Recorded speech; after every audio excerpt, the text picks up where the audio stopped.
Hey guys, welcome back to Philosophy Film. Guys, di video kali ini saya akan menjelaskan alur cerita film Judas and the Black Messiah yang baru saja dirilis di bioskop tanggal 13 Februari dan juga secara streaming via HBO Max. Film ini merupakan kisah nyata yang berfokus pada sisa kehidupan Fred Hampton yang diperankan oleh Daniel Kaluuya. Fred Hampton merupakan pemimpin cabang dari organisasi Panther Chicago. Doi terbunuh pada penggerebekan yang dilakukan oleh polisi yang emang sudah direncanakan sebelumnya oleh FBI pada tahun 1969. Fred Hampton terbunuh pada usia 21 tahun ya guys. Sebelum kita mulai guys, as always jangan lupa untuk klik subscribe agar kalian tidak ketinggalan info-info terbaru dari dunia perfilman dan tekan lonceng untuk mendapatkan pemberitahuan dari video terbaru kami. Subscribe itu gratis kok, tinggal ditekan ada tulisan subscribe-nya dan jangan lupa tekan loncengnya. Baiklah guys, without further ado, mari kita mulai. Di menit-menit awal film, seorang direktur FBI, G. Edgar Hoover, yang sedang menjelaskan kepada koleganya bahwa Fred Hampton adalah ancaman baru dan sangat berbahaya. Bahkan katanya melebihi ancaman Cina atau Rusia itu sendiri guys. Menurut mereka, Fred Hampton diprediksi bakal menjadi Black Messiah yang baru dan ditakuti bakal menimbulkan kekerasan di masyarakat dan keributan antara kulit hitam dan kulit putih secara meluas. Di adegan selanjutnya, kita bisa melihat O'Neill mendatangi sebuah bar dan menyamar sebagai anggota FBI untuk mencuri mobil pengunjung bar tersebut dengan berpura-pura mengatakan bahwa mobil tersebut adalah mobil yang dilaporkan hilang. Tetapi mereka mencurigainya dan mengejar O'Neill. Akhirnya O'Neill tertangkap oleh pihak berwenang dan diancam hukuman 5 tahun penjara karena berpura-pura menjadi anggota FBI. Melihat peluang ini guys, Jesse Plemons, anggota FBI, meminta O'Neill untuk membantu FBI dengan memasuki perkumpulan Panther di Chicago dengan menyamar sebagai simpatisan dan tentu saja untuk mendapatkan kepercayaan dari Fred Hampton. Tindakan ini diperlukan FBI agar dapat mendapatkan informan yang dapat dipercaya guna menjatuhkan Fred Hampton.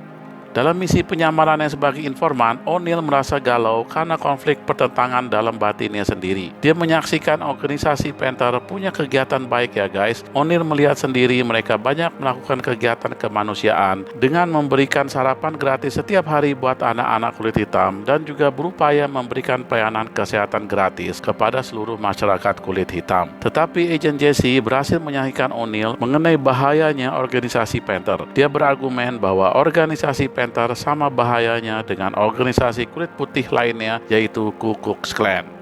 Di lain pihak, Fred Hampton berhasil membuat koalisi dengan komunitas atau organisasi radikal lainnya di Chicago untuk bersatu melawan rasisme dan ketidakadilan pemerintah daerah yang direpresentasikan oleh pihak kepolisian. Koalisi ini bernama Rainbow Coalition ya guys, karena tidak hanya terdiri dari komunitas kulit hitam, tetapi juga Latino dan kulit putih. Jadinya pihak berwenang di Chicago semakin merasa terancam oleh koalisi ini. I want him off the street. Charge him with something, anything, but get his black ass off the street. Oleh sebab itu, pimpinan FBI meminta Fred ditangkap walaupun dengan tuduhan yang direkayasa. Akhirnya guys, Fred ditangkap pihak kepolisian dengan tuduhan mencuri es krim senilai $70-an.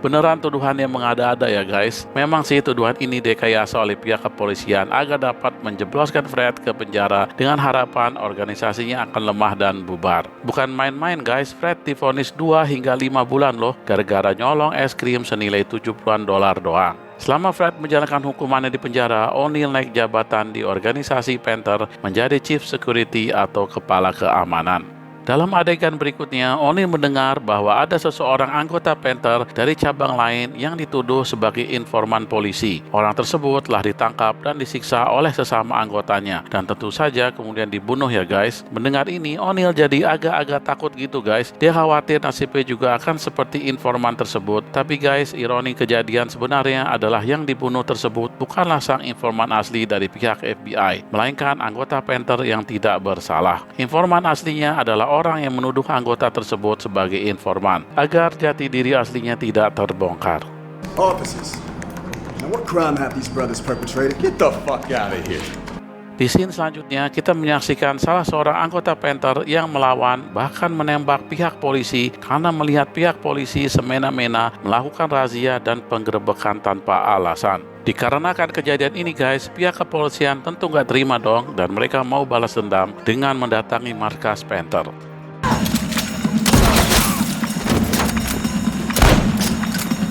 Anggota Panther yang setia melawan dan terjadilah baku tembak antar anggota Panther dan pihak kepolisian yang berujung pada diledakannya markas Panther oleh polisi. Setelah peristiwa baku tembak tersebut, para relawan Panther dan dibantu oleh kelompok organisasi lain membangun kembali markas dengan sangat cepat. Setelah menjalani hukumannya, Fred terbebas dan langsung menuju markas Panther untuk melihat kondisi markas yang ia dengar telah diledakkan oleh polisi. Ketika tiba, Fred terkejut mengetahui bahwa markasnya telah kembali berdiri kokoh dan lebih bagus dari sebelumnya.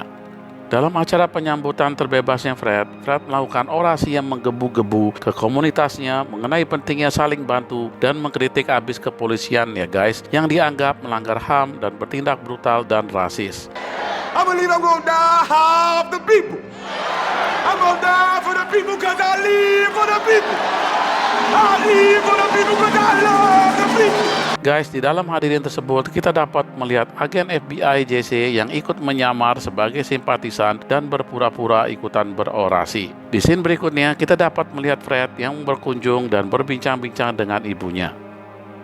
Setelah bertemu dengan ibunya, Fred bertemu dengan O'Neill di jalan, di mana O'Neill menunjukkan Fred bom C4 guys di dalam bagasi mobilnya dan memaksa Fred untuk balas tindakan kekerasan polisi dengan meledakkan balik kota menggunakan C4 tersebut. Tetapi O'Neill terkejut karena Fred menolak mentah-mentah melawan kekerasan dengan kekerasan. Jadi kalau kayak gini kan kelihatan si Fred itu baik ya guys. Dia bahkan adu mulut loh sama O'Neill karena nggak mau ikutin sarannya O'Neill. O'Neill lalu pergi dan tampak kecewa dikarenakan dia telah mempersiapkan dirinya dengan memakai alat perekam dalam tubuhnya dengan harapan dapat merekam pembicaraan dan menyerahkannya ke kepolisian agar Fred bisa ditangkap kembali. Di dalam bar, O'Neill didampingi seseorang yang tak dikenal. Orang tersebut menawarkan racun ke O'Neill untuk digunakan ke Fred. O'Neill terkaget dan menolak dengan tegas bahwa dia tidak akan meracuni Fred. O'Neill terus menanyakan identitas orang tersebut, tetapi dia tetap tidak menjawab dan pergi. Who the fuck are you, man? Tell me your fucking name. You know, did Roy send you? If you a fan, then show me a fucking badge. Hey! Para anggota Panther yang setia menyarankan Fred untuk pergi ke luar negeri, dikarenakan mereka menganggap Fred sudah tidak aman lagi berada di Chicago. Tapi Doi enggan untuk mengungsi dan tidak pedulikan nyawanya, karena dia rela berkorban demi masyarakat kulit hitam.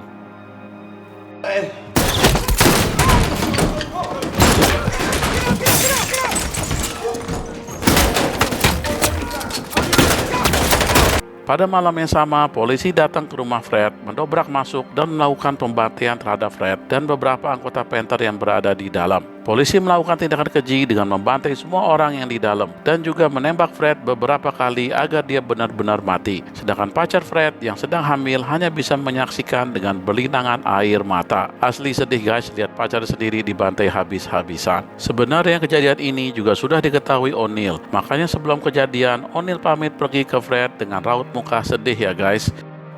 Setelah peristiwa brutal tersebut, O'Neill dapat hadiah pom bensin dari Agent Jess. Gak kaleng-kaleng ya guys, tapi pom bensin yang bisa diurus oleh O'Neill untuk selamanya. O'Neill pada awalnya agak enggan untuk menerimanya, tapi akhirnya diambil juga ya guys. Gas station in Maywood. It's yours.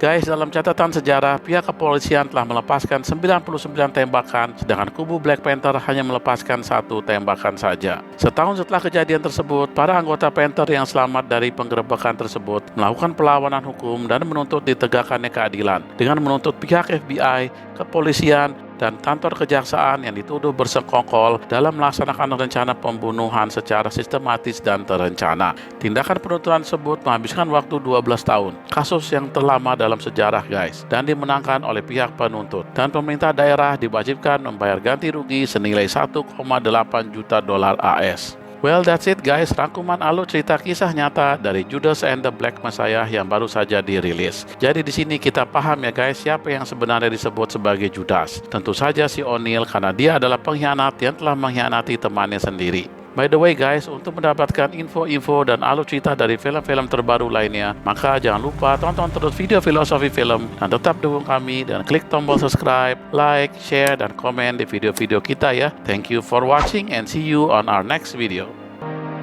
Jangan lupa tonton video kita yang lain ya guys. Dan jangan lupa klik subscribe. See you.